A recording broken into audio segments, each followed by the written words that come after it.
صدا صاحب نے جو کچھ کہا ہے اس پہ میں زیادہ تبصرہ نہیں کر لیتا ہوں کیونکہ تمام حالات لوگوں کے سامنے ہیں. ڈاکٹر صاحب جیسے ہی بلوچستان کی یہ گورنمنٹ آئی تو آپ کے اتحادی تھے مسلم لیگ نون، تو ان کے ساتھ تقریباً آپ کے پارٹی کے یا نون لیگ کے آپ کے ساتھ اختلافات بہرحال چلتے رہے.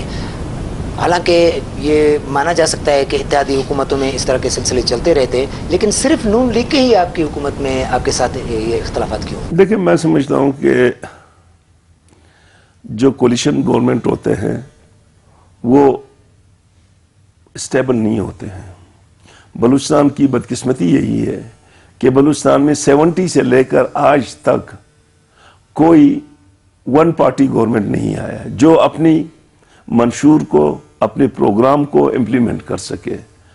یقیناً کولیشن ہوتی ہے، کولیشن میں اپس اینڈ ڈاؤن ہوتے ہیں، کبھی مسلم لیگ کے ساتھ ہوتے ہیں، کبھی پختونخوا کے ساتھ ہوتے ہیں، لیکن کولیشن ہے، ہم اس کو بڑی امیکیبلی آہستہ آہستہ چلا رہے ہیں اور اس کو انشاءاللہ چلائیں گے. ابھی بھی ثناء اللہ زہری کا کہنا ہے کہ وہ کچھ ہی دنوں میں یہ فیصلہ کریں گے کہ وہ حکومت میں بیٹھیں گے یا اپوزیشن میں بیٹھیں گے. لیکن میں آپ سے عرض کروں نا کہ کوئی بھی کولیشن گورنمنٹ اسٹیبل نہیں ہوتا ہے، ٹھیک ہے نا.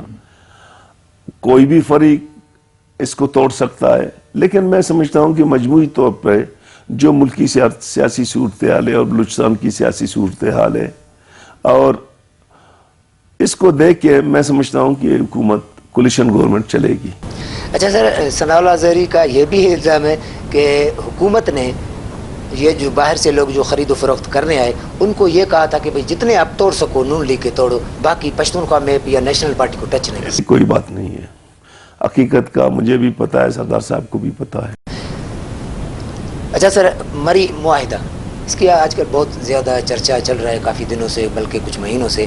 تو اصل میں عوام یہ جاننا چاہتی ہے کہ مری معاہدہ ہے کیا، اس میں کیا طے کیا گیا ہے؟ بنیادی بات تو یہ ہے کہ نیشنل پارٹی وزیر اعلی شپ کا امیدوار تھا ہی نہیں، بلکہ ہم نے مسلم لیگ کی قیادت کو یہ اختیار دی کہ وہ جا کے جو ہے نا اپنا گورنمنٹ بنا لیں، ہم اس کو سپورٹ کریں گے.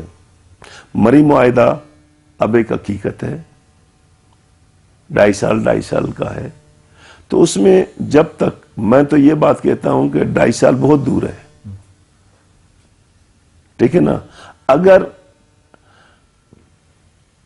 میں پرفارم نہیں کر سکا، میں گڈز ڈیلیور نہیں کر سکا، تو میں اگر 2.5 سال سے پہلے بھی جاؤں کوئی بری بات نہیں ہے، ٹھیک ہے نا. میں ایک سیاسی کارکن ہوں، میں پرفارمنس اورینٹڈ اسٹریٹجی رکھتا ہوں. تو میں سمجھتا ہوں کہ جو آپ کی پرفارمنس ہے، آپ کو 1 دن کے لیے حکومت ملے یا 1 سال کے لیے ملے یا 2.5 سال کے لیے ملے، آپ اپنی عوام کی خدمت کریں. اس میں کس حد تک ہم کامیاب ہوئے ہیں یا کامیاب ہوں گے یہ عوام پہ ہم چھوڑ دیتے ہیں. 2.5 سال کا جو پیریڈ ہے کچھ بڑھ بھی سکتا ہے، اس کے بھی کچھ امکانات ہیں. دیکھیں نا، میں نے تو آپ کو ایک حقیقت بتا دیا کہ 2.5 سال کا جو ایگریمنٹ ہے وہ ایک حقیقت ہے. اچھا سر، نیشنل پارٹی 11 مئی کے انتخابات میں بلوچستان میں تقریباً 3 نمبر پر پارٹی آ گئی. حکومت کو میں جانا چاہیے نہیں جانا چاہیے، نیشنل پارٹی ایک منظم اداروں کی پارٹی ہے. ہماری سینٹرل کمیٹی نے فیصلہ کیا کہ ہمیں حکومت میں جانا چاہیے. ہم الیکشن لڑے ہیں اس لیے لڑے ہیں کہ حکومت بنائیں. اب اگر کل نیشنل پارٹی کی سینٹرل کمیٹی یہ محسوس کرتی ہے کہ جی اس حکومت میں جانے کے نقصانات بہت ہیں، تو مجھے وہ کہتا ہے کہ آپ واپس آ جائیں، میں اپنی پارٹی کے سینٹرل کمیٹی کا پابند ہوں. اچھا سر، ڈاکٹر عبدالحی کا ذکر نکل چکا ہے، تو بہت وہ سینئر سیاسی کارکن رہے ہیں اور بلوچستان کی سیاست میں اس کا بہت بڑا کنٹریبیوشن ہے. تو کیا آپ سینٹ کے انتخابات میں پارٹی نیشنل پارٹی نے ڈاکٹر حی کے حوالے سے سینٹ کی نشست کے لیے کوئی ایسا فیصلہ نہیں کیا؟ لیکن ڈاکٹر صاحب میں اس کا جواب آپ سے لوں گا. وقت ہو گیا کہ کمرشل بریک کا، میں صرف بریک سے واپس آ کر اس سوال کا آپ سے جواب دوں گا.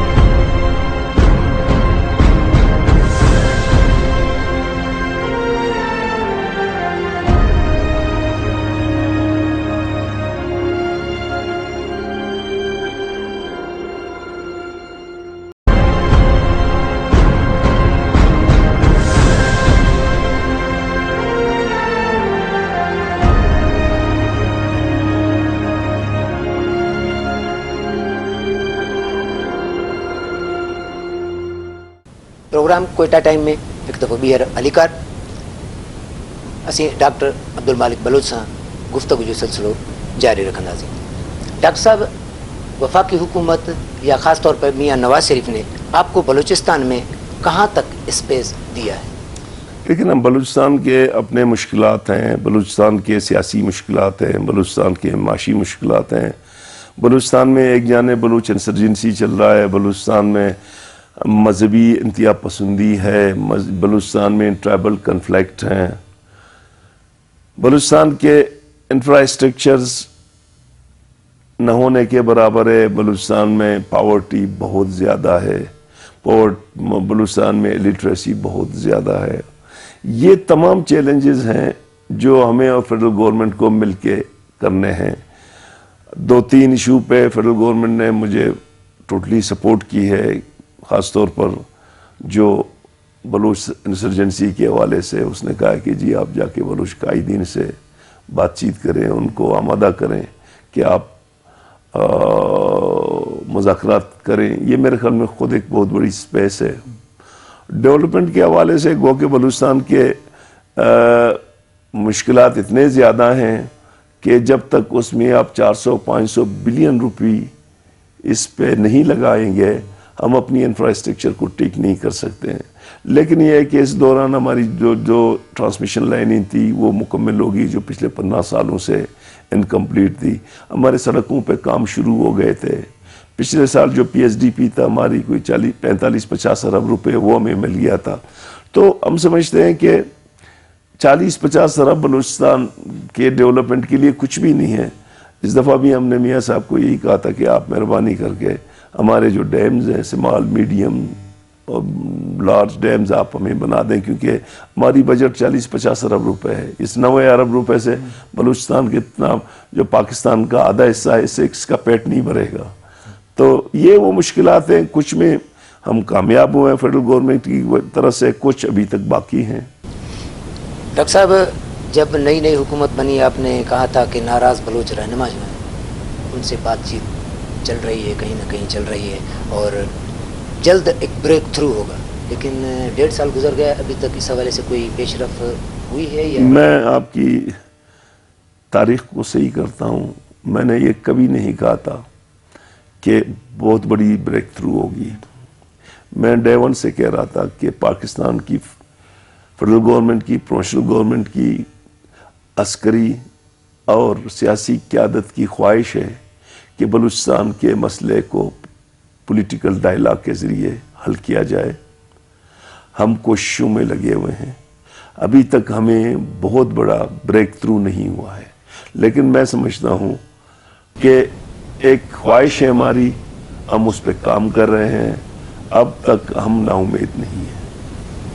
سر بلوچستان کے ہوم منسٹر کا موقف ہے کہ بلوچستان میں جو دہشت گردی کے واقعات ہوتے ہیں اس میں غیر ملکی قوتیں ملوث ہیں، تو آپ کیا سمجھتے ہیں کہ اس میں غیر ملکی قوتیں ہی ملوث ہیں یا یہاں پہ بلوچ ایشو بھی ہے؟ دیکھیں نا، بلوچ ایشو میں ہر وقت کہتا ہوں کہ میں بلوچ کو ناراض بھی نہیں کہتا، میں کہتا ہوں یہ اسکول آف تھاٹس ہے جو 47 سے ہے. کبھی زیادہ ہوتا ہے کبھی کم ہوتا ہے، لیکن اس میں ضرور چونکہ ہم ایک کنفلکٹ زون میں رہ رہے ہیں اس میں بیرونیات بھی ہیں، لیکن وہ سوچ بھی ہے. ٹھیک ہے نا. ہم یہ سمجھتے ہیں کہ اس جنگ نے ہمیں مجموعی طور پر نقصانات دیا ہے. بلوچستان میں میسیو مائیگریشن ہوا ہے، ہمارے ایجوکیشن پہ بڑے منفی اثرات پڑے ہیں، ہمارے ایگریکلچر پہ بڑے منفی اثرات پڑے ہیں. تو اس جنگ کو کسی نہ کسی حوالے سے ہمیں ڈائلاگ میں ختم کرنے کی ضرورت ہے، اور اگر وہ ڈائلاگ ہو تو بہت زیادہ بہتر ہوگا. اچھا سر، ساحل اور وسائل کی مالکی اس حوالے سے آپ کافی آپ کے بیانات بھی آتے رہتے ہیں، اس حوالے سے آپ کو کیا سمجھتے ہیں کچھ پیش رفت ہوئی ہے کہ ساحل وسائل کی مالکی مل جائے؟ دیکھیں نا، اب نیشنل پارٹی کے لیے 2 بڑے کوشچنز ہیں اس وقت بلوچ کی. ایک بلوچ کی انٹیگریٹی کہ ہمیں ایسا نہ ہو کہ ہم اپنی قومی شناخت کو کھو بیٹھیں. ہم اپنی قومی شناخت پہ بہت کانشیس ہیں. ہم یہ سمجھتے ہیں کہ پاکستان ایک کثیر القومی ریاست ہے جس میں مختلف قومیں اپنی اپنی سرزمینوں پہ رہتی ہیں اور ان سرزمینوں پہ ان کو حق حاکمی بھی ملنا چاہیے اور وہاں کا ڈیموگرافی کو خراب نہیں ہونا چاہیے.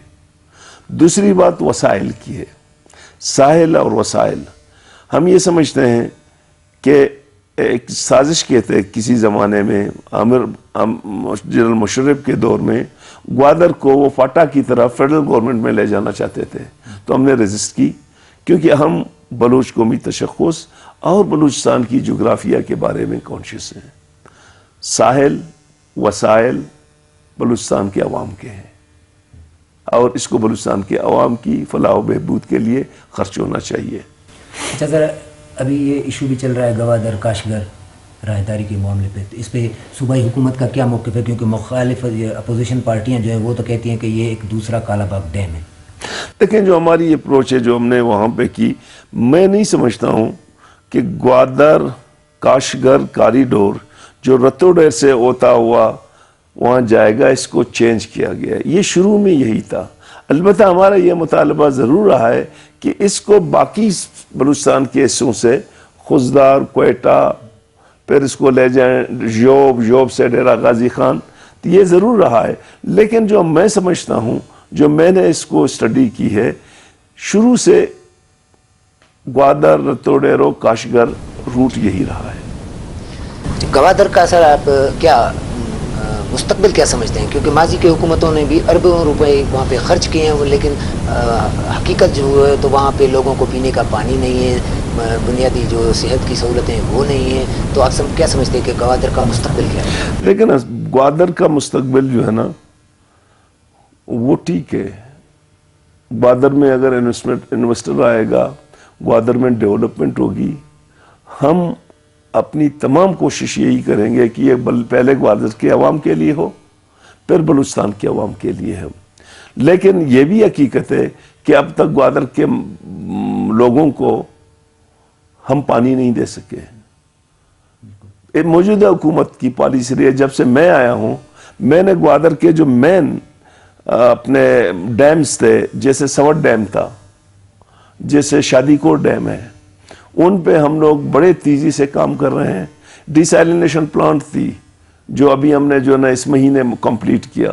تو میں سمجھتا ہوں کہ گوادر کے جو ایشو ہیں ان کو ہم بترجیح, ہم نے وہاں ہاسپٹل کھولا ہے بہت بڑا جی ڈی اے کی طرف سے, جی ڈی اے کی طرف سے ہم نے ایک اسکول کھولا ہے, لیکن یہ وہ سہولتیں ہیں جو نہ ہونے کے برابر ہیں. تو میں سمجھتا ہوں کہ گوادر کا مستقبل گوادر کے عوام سے ہے, گوادر کی ترقی گوادر کے عوام سے ہے. اگر گوادر کی ترقی سے گوادر کے عوام کو اور بلوچستان کے عوام کو کوئی فائدہ نہ پہنچے تو شاید جو ہے نا کوئی سیاسی پارٹی بشمول نیشنل پارٹی اس کو قبول نہیں کرے گی. ڈاکٹر صاحب, آپ نے بلوچستان میں تعلیمی ایمرجنسی نافذ کی, اس کے باوجود بھی یہاں ابھی جو ریسنٹلی امتحانات ہوئے کاپی کلچر وہ بھی عروج پر رہا. آپ کیا کہیں گے کہ وہ آپ کی جو پالیسی؟ دیکھیں, میں آپ سے عرض کروں نا کہ یہ ایسی عمل ہم نے شروع کیے جو پہلے کبھی نہیں ہوئے تھے. یہ عروج پہ نہیں رہا. میں آپ کی سٹیٹمنٹ سے اختلاف رکھتا ہوں. ضرور ہوا ہے لیکن بہت کم ہوا ہے. This is a first time, this is a first time کہ ہم نے secretary level, commissioner level, D C level کے لوگوں کو آن بورڈ کیا ہے, اور اس پہ ہمیں خاطر خواہ نتائج ہمیں ملے ہیں. میں یہ نہیں کہوں گا کہ ختم ہوا ہے, لیکن میں یہ ضرور کہوں گا کہ ایک حد تک جہاں تک ہماری رسائی ہوئی ہم نے اپنے بچوں کو چیٹنگ سے روکا, اور انشاءاللہ ہم ایگزامینیشن پیٹرن, پیپر پیٹرن اس سب کو چینج کریں گے اور بچوں کو, اپنے بچوں کو سہولت دے دیں گے کہ ان کو بھی کوئی پڑھانے والا تو ہو نا. اب کیمسٹری میں کوئی پڑھانے والا نہیں ہے, فزیالوجی اس میں فزکس میں نہیں ہے, تو بچے نقل نہیں کریں گے کیا؟ تو ہم ان کو وہ سہولتیں بھی دینے کی کوشش کر رہے ہیں جو ان کی صلاحیتوں کو نکھارنے میں کردار ادا کر سکیں. ڈاکٹر صاحب, تعلیم کی بات نکلی ہے تو ڈیرہ مراد جمالی ڈویژن ہے یا سبی ڈویژن ہے, ان دونوں ڈویژنوں میں ایک بھی میڈیکل کالج نہیں ہے. اور نہ ہی کسی یونیورسٹی کی کوئی کیمپس ہے. جب ڈگری کے امتحانات ہوتے ہیں تو ایک اسٹوڈنٹ کے لیے 30,000 تک کا خرچہ بڑھ جاتا ہے کہ وہ 1 سال کا امتحان دے. اس سے پھر جو جعلساز ہیں وہ فائدہ اٹھاتے ہیں. جو ایک نوجوان جو 30,000 روپے صرف ایک امتحان کے لیے خرچ کرے، اس سے بہتر وہ 5,000 میں اس کو میڈیکل کا سرٹیفکیٹ مل جاتا ہے، LLB کا مل جاتا ہے. تو اس حوالے سے آپ کی ترجیحات میں ہیں کہ ان ڈویژنوں میں بھی، ان 2 ڈویژن جو ایجوکیشن کی اس وقت ہماری بجٹ تھی، ہم جب آئے تو 4% تھا، ہم اس کو ابھی 24-25% تک لے گیا. نصیر آباد ہمارا زرعی علاقہ ہے اور وہاں ہمارے پاس صرف زرعی جو نہری نظام ہے وہ صرف نصیر آباد میں ہے. ہم نصیر آباد کی وہ تمام چیزوں کو، چاہے وہ پٹ فیڈر کا مسئلہ ہو، چاہے اس کا ایجوکیشن کا مسئلہ ہو، چاہے ان کا عدالت کا مسئلہ ہو، ہم اس کو اپنا سمجھتے ہیں. آج میں CB سے آیا ہوں اور CB میں آج ہم نے 2، ایک سردار چاکر اعظم یونیورسٹی کا سنگ بنیاد رکھا ہے اور دوسرا ایک ریزیڈنشل کالج کا. تو میں سمجھتا ہوں کہ ہم بتدریج CB اور نصیر آباد کو وہ سہولتیں دیں گے جو باقی ڈویژنوں کو ہم دیں. ناظرین، اتنے وقت تھی ویو ہے ایک ننڈڑے وقفے جو وقفے کھاں پوئے ڈاکٹر عبدالمالک بلوچ سان اساں جو گفتگو جو سلسلو جاری رہندو.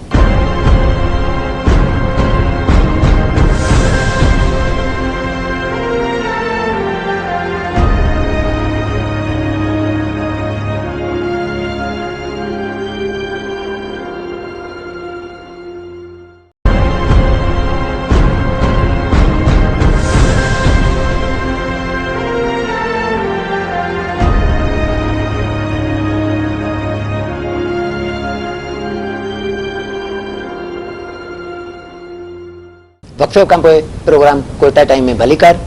ناظرین، اساسا موجود ہے وزیر اعلیٰ بلوچستان ڈاکٹر عبدالمالک بلوچ. ان سان جو گفتگو جو سلسلہ ہے وہ جاری ہے.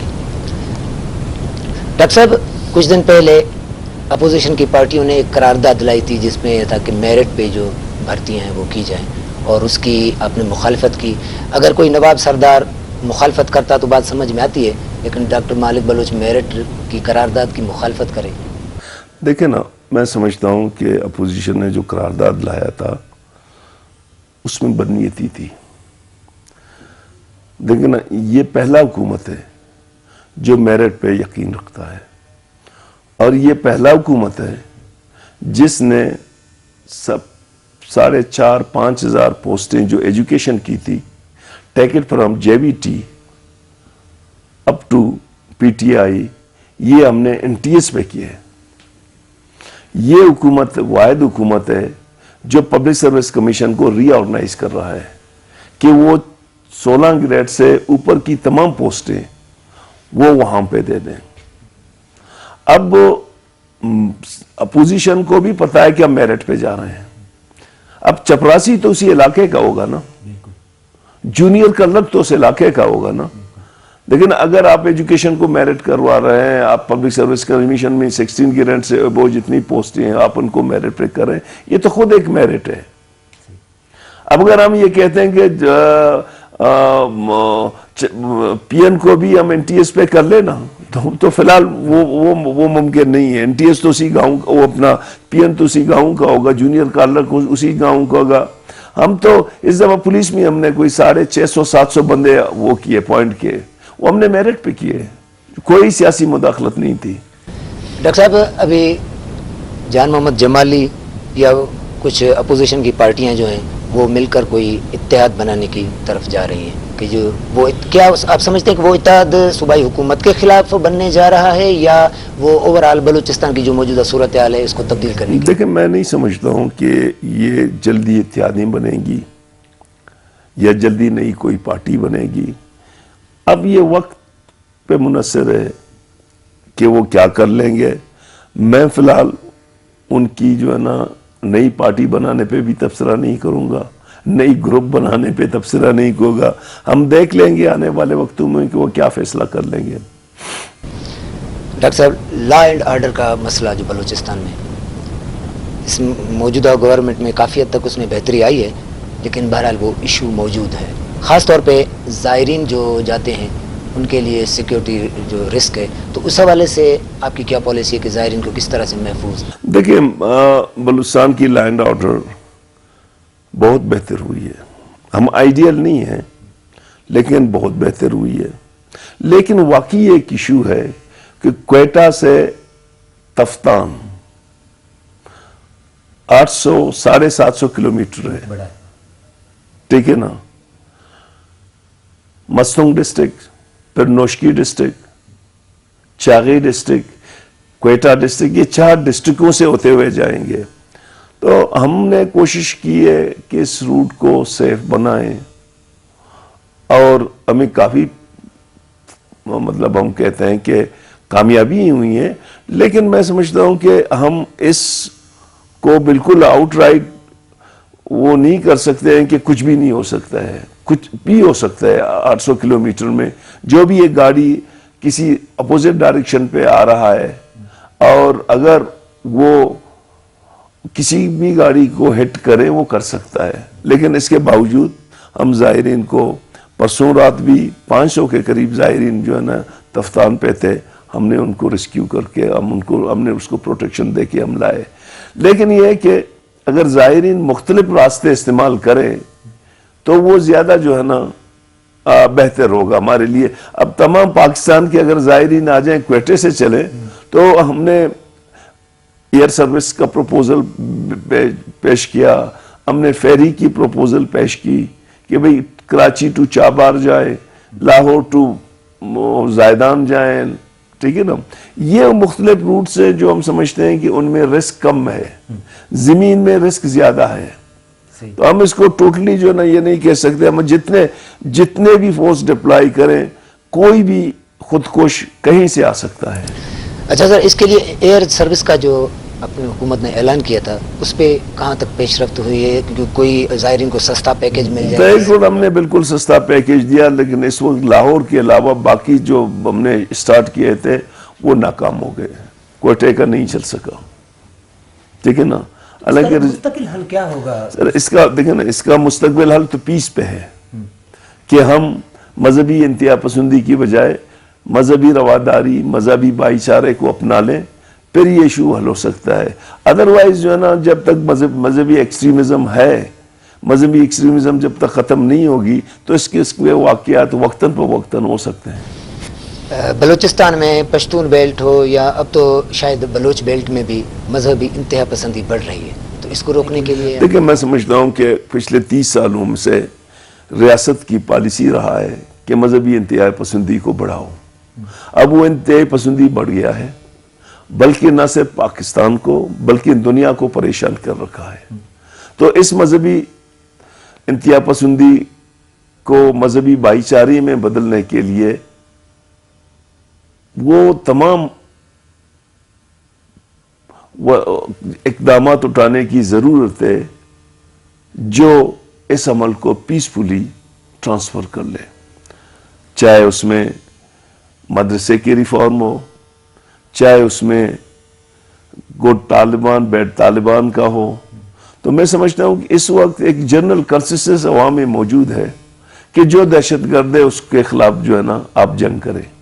اور یہ جو جنگ شروع ہوا ہے انتہا پسندی کے خلاف یا مذہبی دہشت گردی کے خلاف، اس میں کافی پیش رفت ہوئی ہے. اگر ہم ریاستی طور پر مذہبی انتہا پسندی کو روکیں تو ہم اس کو with the passage of time, 1 سال 2 سال نہیں روک سکتے، but with the passage of time آپ اس کو روک سکتے ہیں. داعش کی موجودگی سمجھتے ہیں آپ کہ داعش کی دیکھیں موجودگی؟ میں تو داعش کو ایک تنظیم کے طور پر نہیں دیکھتا ہوں، میں داعش کو ایک آئیڈیالوجی کے طور پر دیکھتا ہوں، ایک اسکول آف تھاٹس کے طور پر دیکھتا ہوں. یہ اسکول آف تھاٹس موجود ہے، کہیں کم ہے کہیں زیادہ ہے. اس کو کیا آپ نام دیں گے؟ داعش کا نام دیں گے، دوسرا نام دیں گے، بٹ فکری طور پر وہ موجود ہے. اور اگر انتہا پسندی کو آپ نے ڈسکریج نہیں کی تو یہ رجحانات آگے جائیں گے.